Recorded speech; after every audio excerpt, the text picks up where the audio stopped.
Hola, este es el tercer video de libros que quiero recomendar. Creo que a partir del cuarto dejaré de contar cuántos videos llevo. Hoy quería recomendarles, digamos que el último libro clásico o conocido, y luego tal vez empezar a explorar algunos no tan conocidos, pero que me han gustado muchísimo igualmente. El tercer libro, el que corresponde a hoy, es El retrato de Dorian Gray, de Oscar Wilde.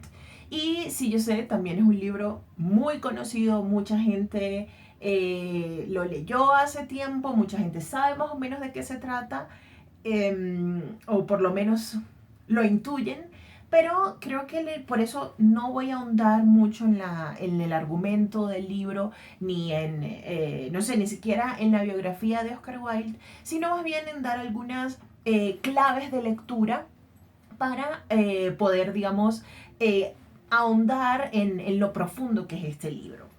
¿Qué puedo decir? Aunque rápidamente siempre hay que explorar un poco la vida del autor. ¿Qué puedo decir de Oscar Wilde que ya no se pueda, digamos que saber buscando fácilmente en internet? Es conocido por estos acontecimientos realmente importantes de su vida, como su encarcelamiento, como su homosexualidad, como su vida exagerada, más bien estrambótica. Digamos, esta idea del dandy, ese personaje que vive de su apariencia, que vive de su cultura, que vive de las fiestas, y digamos que de toda esta escritura, yo digo que Oscar Wilde, que hay dos Oscar Wildes. Por una parte, ¿no? El que buscaba la vanidad, la fiesta, ser admirado, ser reconocido, fascinar, y tenía una personalidad fascinante. Y por otro lado, un Oscar Wilde que estaba buscando una voz propia en la escritura, que estaba haciéndose preguntas absolutamente filosóficas, y esta es una de las características del retrato de Dorian Gray. Es una obra con un gran bagaje filosófico. Y es porque Oscar Wilde se hacía preguntas como relacionadas con la identidad, con el nombre, con quién soy yo más allá de mi apariencia, cuál es la moral correcta, por qué tengo que seguir las leyes, existe Dios, las leyes que me da la religión son válidas. Todas estas preguntas siento que estaban dentro de Oscar Wilde, y que él encontró la fórmula perfecta para plasmarlas en su literatura. Yo creo que la mayoría de sus obras hablan de él mismo, ¿no? Esto le pasó también a Simone de Beauvoir, en toda su obra, o en la mayoría de su obra, encontró la originalidad de su creación al hablar de ella misma. Así pasa entonces con Oscar Wilde. Tiene muchas otras obras como El Príncipe Feliz, donde se habla de este príncipe que por fuera es perfecto, es admirable, y por dentro llora, por dentro tiene una tristeza también. Obviamente es Oscar Wilde. O La importancia de llamarse Ernesto, donde se pregunta también por el nombre, por la identidad, que es algo que también se ve en el retrato de Dorian Gray. Oscar Wilde también tenía una gran fascinación por los griegos. Hizo un viaje cuando su padre murió, le dejó en herencia un dinero que se gastó absolutamente todo en un viaje a Grecia, y por conocer la cultura helenística, que luego también se ve plasmada en la novela que corresponde. Hay muchos... Yo siento que es muy bonito analizar el retrato de Dorian Gray a través de términos griegos clásicos, ¿no?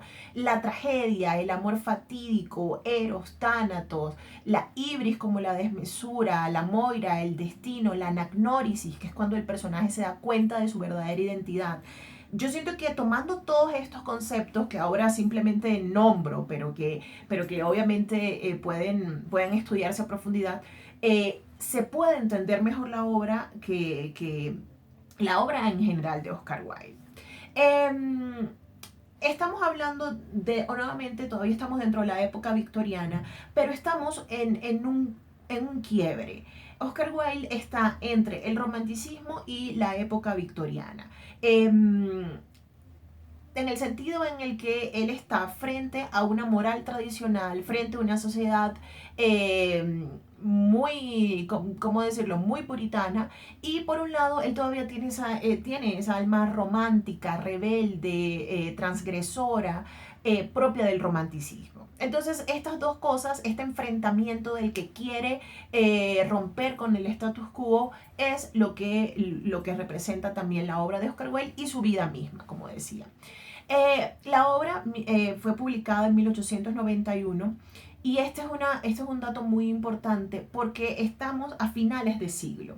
Cuando una obra o cuando un escritor, yo siento que es sensible a las reflexiones de su época, estas se ven en su obra. Se ve que, ahora sí hablando de la novela, Dorian Gray es un hombre de fin de siglo, ¿no? En el sentido en el que es un personaje que no sabe qué va a pasar y reacciona ante lo nuevo, reacciona ante la incertidumbre del futuro, viviendo en el presente, y digamos que tratando de romper al máximo con los límites de la época.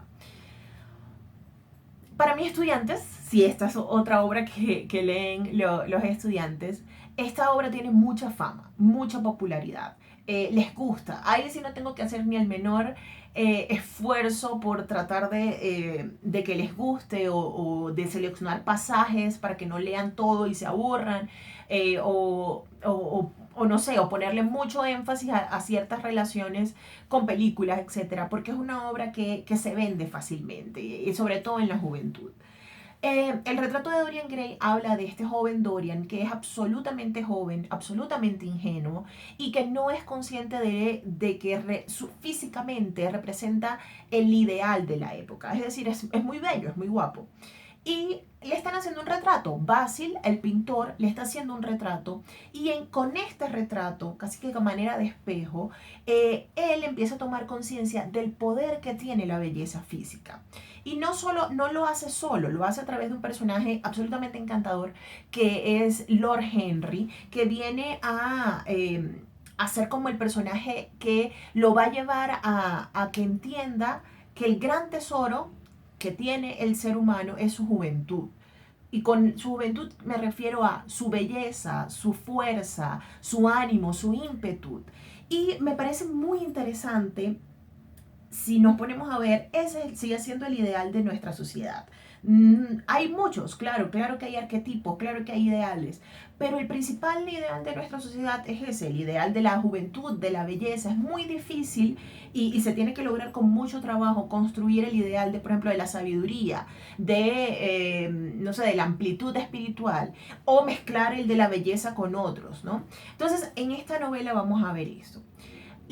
Dorian Gray se da cuenta entonces y se desespera cuando escucha los discursos de Lord Henry y dice: voy a vivir la vida al máximo, sin límites, y se crea esta moral invertida. A mí me encanta comparar mucho a Lord Henry con Nietzsche, aquel que, digamos, que invierte lo que se llama bueno o malo. ¿Qué va a ser lo bueno? Va a ser todo aquello que defiende la vida, el vitalismo, se llamaría en Nietzsche. Todo aquello que de alguna manera se consideró pecado. El hecho de eso, de si se siente deseos, pues llevarlos a cabo, la vida de los sentidos, y sobre todo que Oscar Wilde mismo era un hedonista, es decir, aquel que buscaba el placer.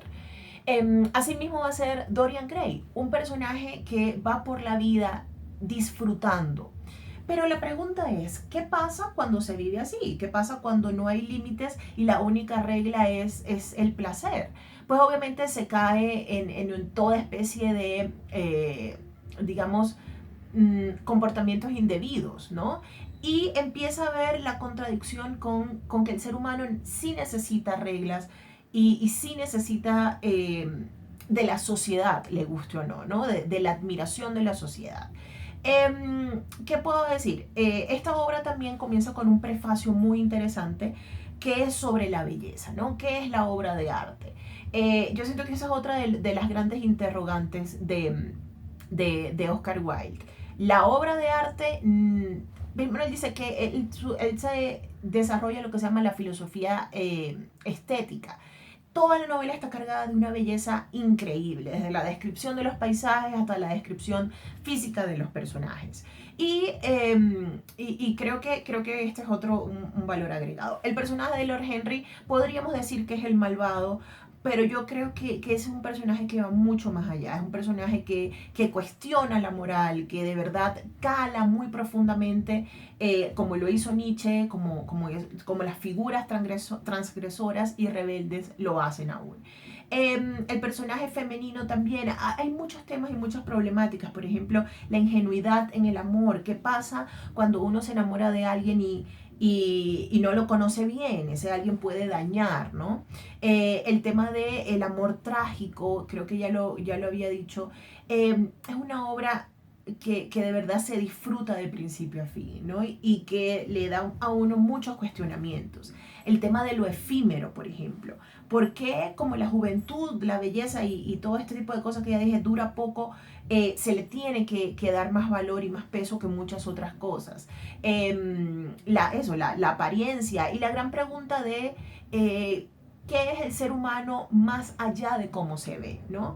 Y qué es el ser humano más allá de cómo se comporta.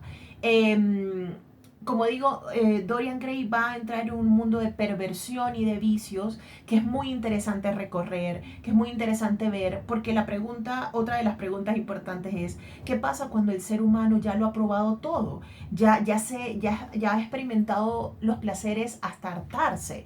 ¿Qué viene después? ¿Qué viene después de que ya se hizo todo lo que dio la gana? Entonces hay que verlo, ¿no? El final es sumamente impactante, es una obra muy simbólica y obviamente súper recomendada. Entonces ahí está, la novela, el retrato de Dorian Gray es un imperdible, de verdad.